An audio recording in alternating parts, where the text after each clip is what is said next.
Ikaw yung kidnapper! Di ako yun! Kung di pa ako dumating doon sa car show, malamang nabitbit mo na si Maricel. Ikaw yun! Anong ginagawa mo dito sa pamamahay ko? Pinasok na ako ni Mang Patricia bilang driver. Wala akong masamang balak sa inyo. Huwag kang magsisinungaling sa akin! Salamat sa'yo, Maricel. Ang sabi ng anak ko, ikaw raw ang nagsigurong makakatakas sila. Sa kayo lumipat, nasa si Boss Bert? Pumunta ka pa Bicol. Anong meron sa Bicol, boss? Hanapin niyo si Maricel. Di nga kita pwedeng sama, Julio. Hindi lang naman ako pupunta ng Bicol eh. Bahala ka na. May mga pamilyang nakilala na ang kanilang mga anak dahil sa suot nitong damit na hindi gaanong nasunog. Hanggang sa ngayon ay nasa harapan pa sila ng gusali at nagpipikit. Kasama ko sa kanila.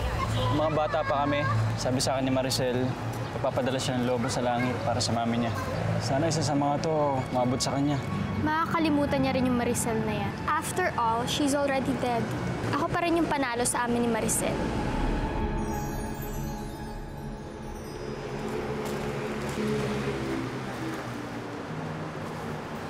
Tito Gordon.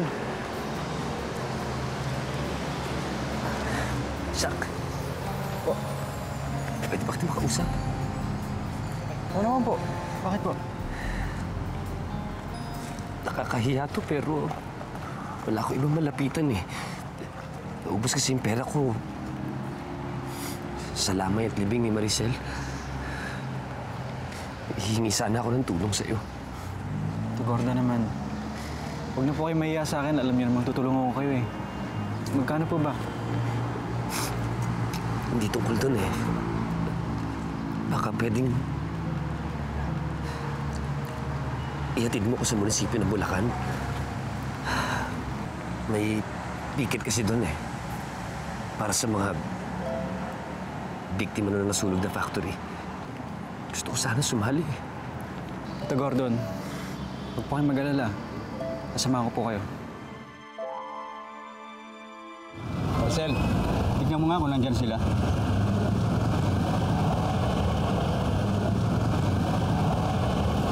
Wala po, Kapitan. Mabuti. Makakadiretso tayo sa mga pulis.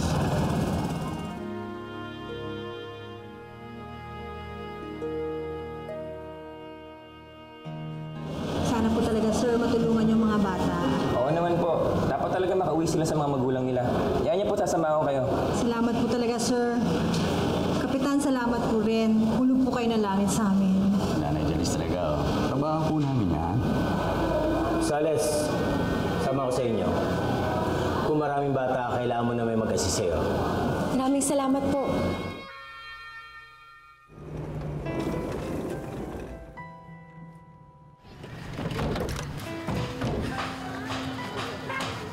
Tara, kain muna tayo.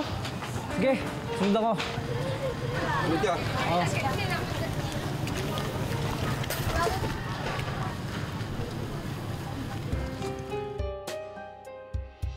Julio, okay ka lang? Ayos lang ako dito. Ibaba mo na, baka mahuli pa tayo. Ito, alam ko na yung mga batang hinahanap. Nagpunta dito sa police station, yung Maricel. O sige, sunod kami dyan. Dito pa kami sa Pamplona. O, kala ko kain tayo. Nahanap na lang si Maricel, pre. Ha? Tara. Tara.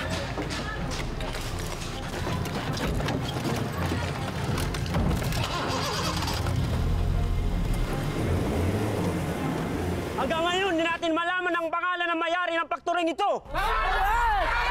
Hindi pa rin nila binibigay ang tunay na pangalan. Pinagtrabaho yung mga anak natin na walang bayad, inalipin kahit minor de edad, pagkatapos masunugan, hindi man lang tayo tinulungan, bagkus pinabayaan. Justisya! Justisya! Justisya! Justisya! Justisya! Justisya! Bayad sila sa kasalanan nila! Bayad sila! Kasalanan nila! Pinatay natin yung mga Justisya! Tuloy ang laban! Justisya! Kailangan natin tuloy ang kalayan! Tuloy ang laban! Justisya! Justisya! Justisya! Tuloy ang laban! Tuloy ang laban! Okay na ako dito, Zach. Maraming salamat. Tito Gordon, kasama ko na po kayo.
Ate Piwi, will the policeman come? Sana, Nicole. Kung makukuha nilang statements natin, pwede na nilang investigahan si Boss Bert. At pwede rin nila tayong bigyan ng proteksyon laban sa mga tao nila. Tapos, hindi na nila tayo hahabulin? Tapos makakauwi na tayo? Hindi tayo magtatago? Oo.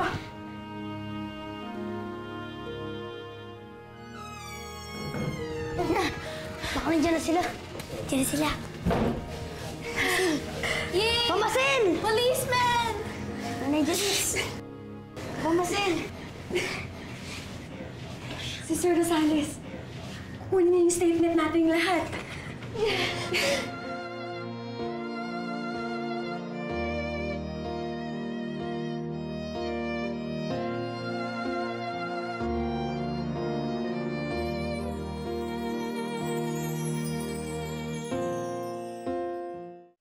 Pasensya na, kumpadre, at nadamay pa kayo. Pero huwag na kayo mag-alala. Para sa live Kami nang bahala magligpit ng patuloy pa lahat din ng ang to. pikit ng mga magulang at kaanak ng mga batang nasawi sa nasunod na factory Kamantilan na di mo na yung biktima ng child trafficking.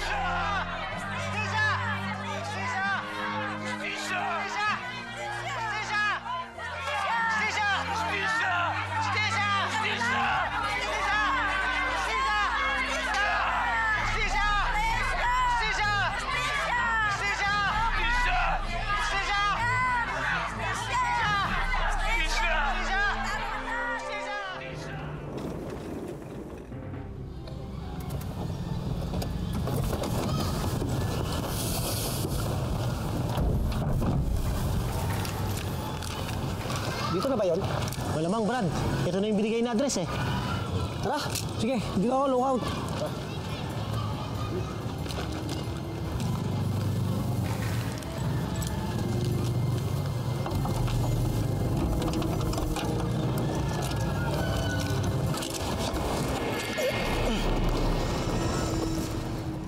Sorry ulit, anak. At pinayagan ko pa kayo magtrabaho sa Maynila. Imbis na magandang buhay, kapahamakan pa ang dulot sa iyo. Di bale, Nay. Ngayong andito na ako, makakapagsimula naman po tayo ulit eh.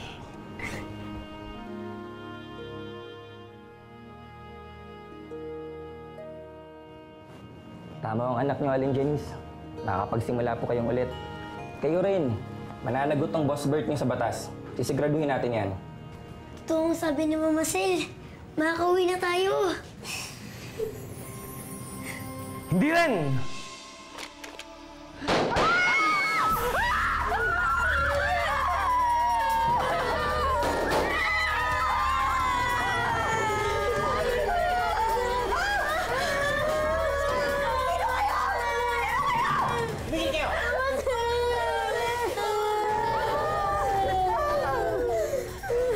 Nandiyan ba si Maricel? Sabi nila. Julio, may mga kontak pang para kayan. Ano plano mo? Baka mo sila matatalo? Bahala na. Yung hinihingi ko, dala mo ba? Ito.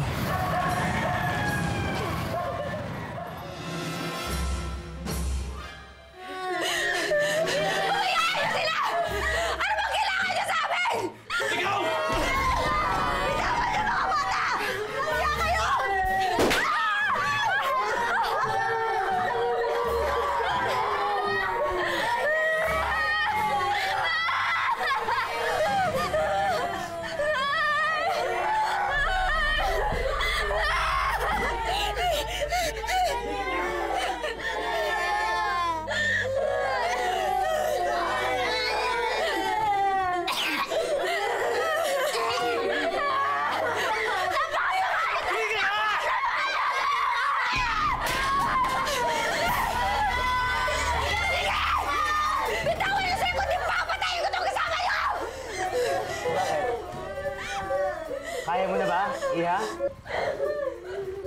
Kaya mo na ba pumatay ng tao? Gusto mo subukan?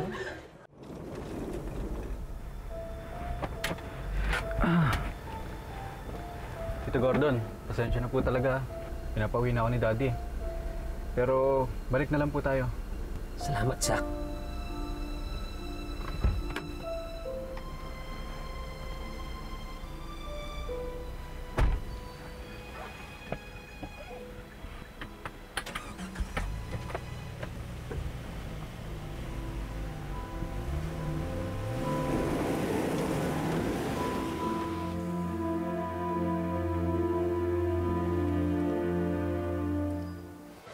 Unahan mo ako!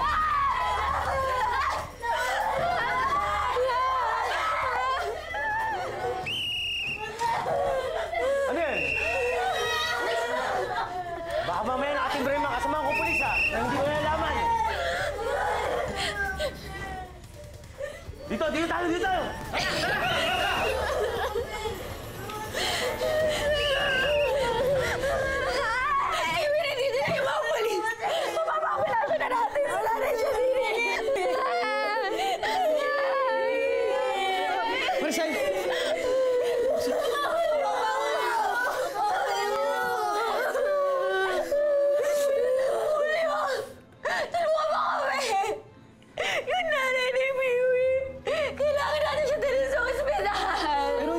Basta makakalis dito, nandyan pa sila! Nay, sabi niya magsisimula tayo ng bagong buhay! Nay! Nay! Tayong dalawa na lang ang magkasama! Lumaban kayo! Lumaban kayo, Nay! Mahalaga! Buhay ka, anak! Mahal na mahal kita! Maricel! Huwag mo mabayaan ang anak mo,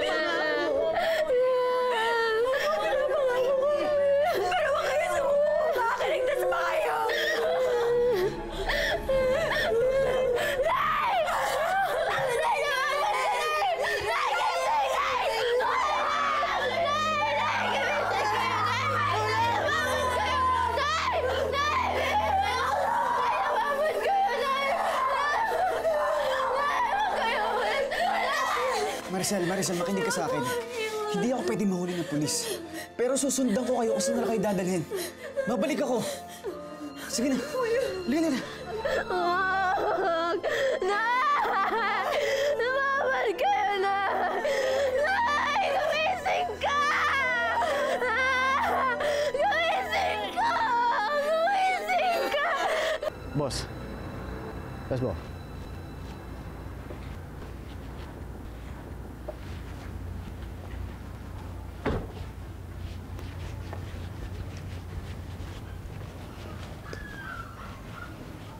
Nasaan anak mo?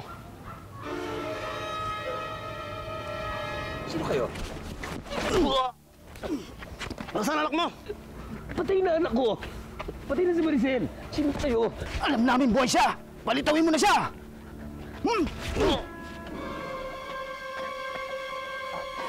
Sabi, mga demonyo kayo! Gusto!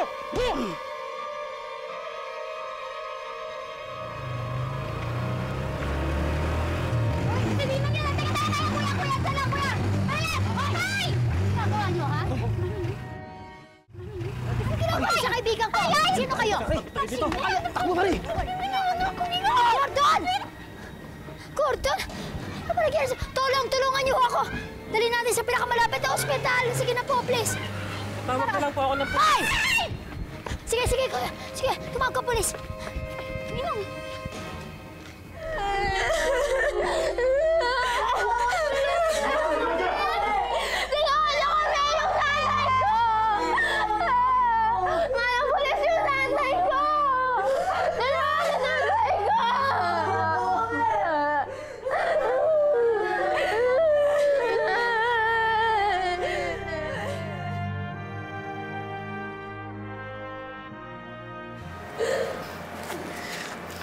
Ito po yung mga taong kukontakin. Mga magulang ng mga batang nakasama ko. Pati number ng mama ko. Kami na akong bahalang tumawag dito. Makikipag-coordinate po kami sa Police Maynila para mahanap po ang pamilya ninyo. Pansamantala, dito muna kayo sa pangangalaga namin habang hinihintay ang mga sundunin. Maiwan muna kayo. Usap muna tayo.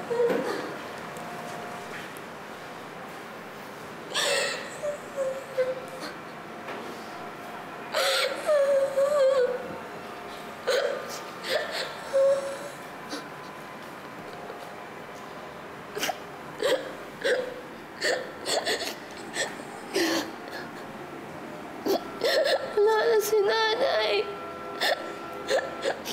Paano na po ako?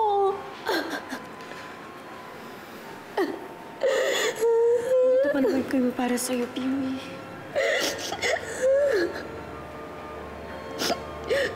Marcel, yung mga kamag-anak namin sa Mindanao na lang ang inaasahan ko na tutulong para sa pagpapalibing kay nanay. Kaya lang dadating ba sila? Matagal na nila kami kinalimutan. Nagawa tayo ng paraan.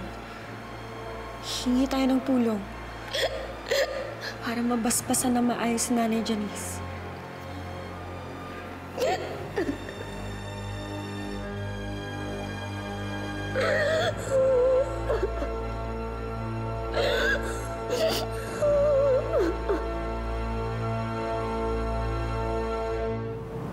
Kumusta ho ang kaibigan ko? Bakit hanggang ngayon hindi pa rin siya nagkakamalay?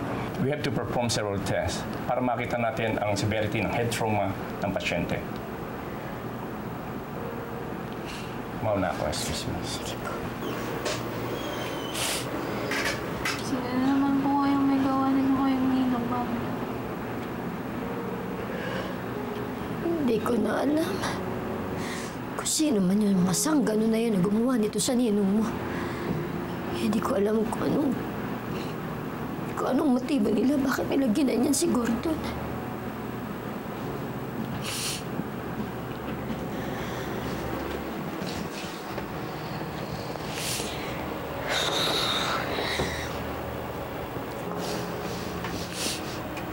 Gordon?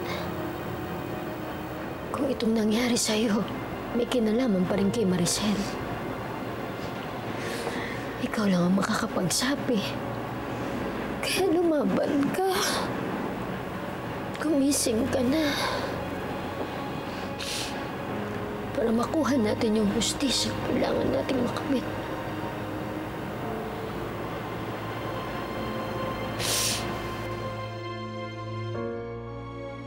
Huwag ka lilimutan lahat ng mga tinuro ko sa'yo, ha? Opo, Mama Sal. Huwag ka maglala. Kikita pa tayo. Mr. Rindal, nandito na po yung anak ko. Ito po siya.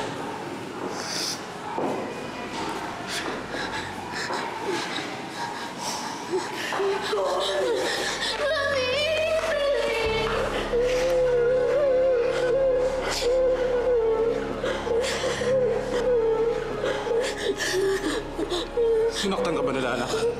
Yes po. Sinasaktan po nila kami rin sa sindikato. Tapos po, thank you Ate Piwis, Ma'am. Nakasaktan din po nila kayo. I don't want you to die. No, baby. Dito lang kami ni Daddy for you. Hindi na tayo magkakahiwalay. Buti na lang po, nandun si Mama Sal. If not for her, I'd be dead by now.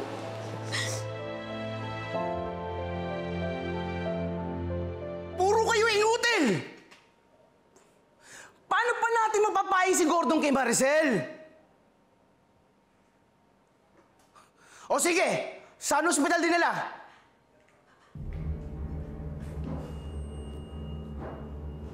Mabwisit.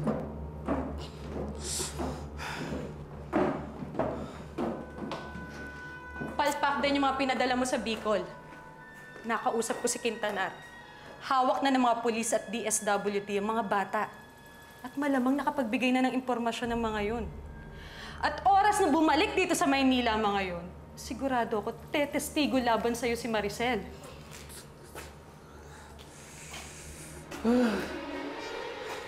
Anita! Gawan mo ng paraan para madala sa akin si Gordon. Yes, boss.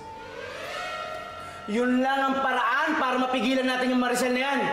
At mabawi sa kanya yung hawak niya. Sabihin mo sa mga tao mo. Sumalisi sila sa mga pulis. Pumunta sila sa ospital.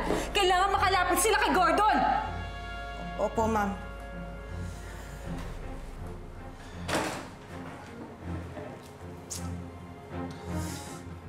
Boss,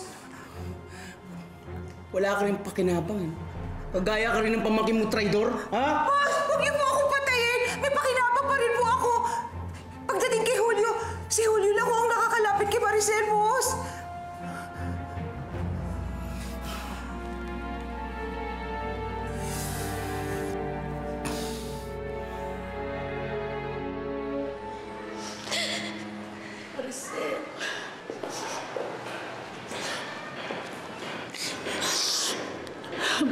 kong tatanawing makalalob ito sa iyo. Maraming salamat.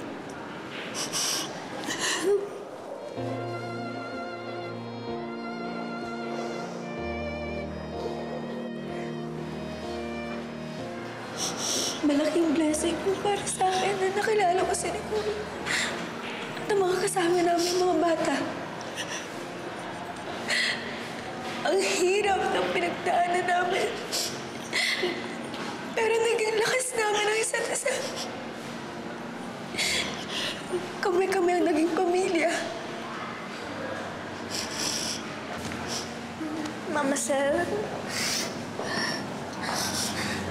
kahit po kasama ko na si Mami, you'll always have a special place in my heart as Mama Sel. I love you, Mama Sel. I love you so much.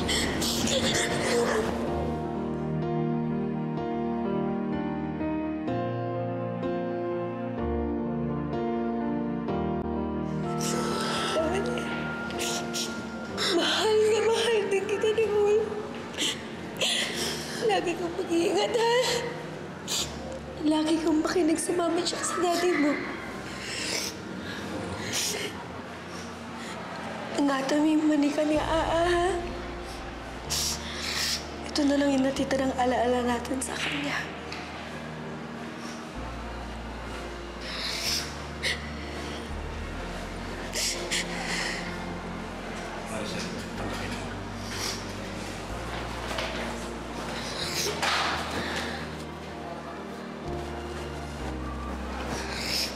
Kung may kailangan pa kayo, huwag kayo mahilang tawagan kami sa number na yan. Maraming salamat po. Sasampahan namin ang kaso si Robert Reyes. Handa ka na ba na tumastigo laban sa kanya? Opo. Dapat siya makulong. Para matigil na lahat ng mga kasamaan niya.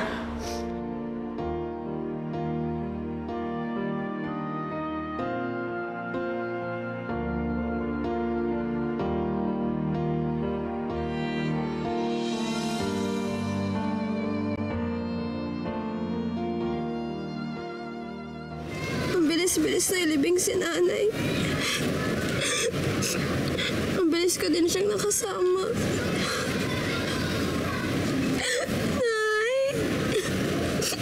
Bakit niyo ako iniwan? Sana kasama niyo na lang akong namatay. Ay, huwag ka magsalita ng ganyan. Sakripisyo ang nanay mo para sa'yo.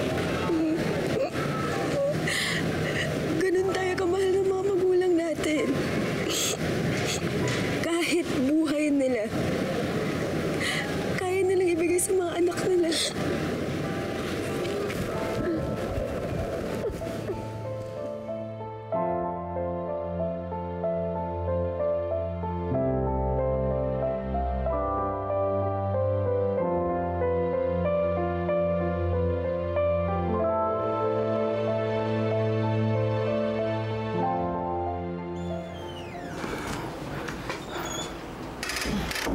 Sarah, salamat. Tinawagan mo ako. Ano bang nangyari kay Tito Gordon? Jack, kung sino man ang may kagagawan nito, sigurado ko hindi siya titigil. Baka walang iya. Mamatay na nga si Maricel. Ganito pa gagawin nila kay Gordon.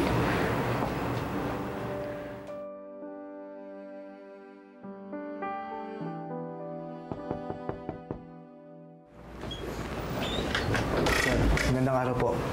Patuloy pa rin ang investigasyon na sinasagawa namin sa bahay niyo at sa kapaligiran nito. At ito po ang nakita namin. Kay Gordon, itong cellphone na ito. May tumawag dyan kanina lang mula sa isang presinto sa Bicol. Nasa custody po ng DSWD si Maricel Reyes. Buhay po siya.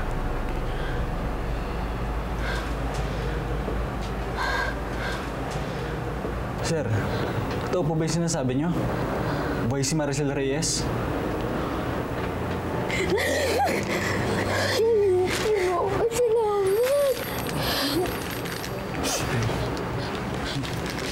Hello?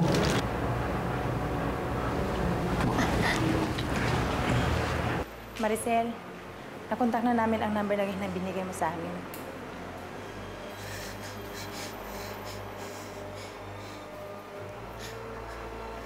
Hello, Mama? Maricel? Ninang!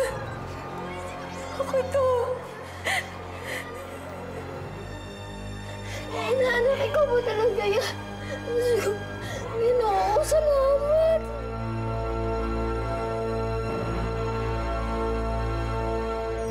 Hindi ako titigil hanggat hindi ko nakukuha si Maricel.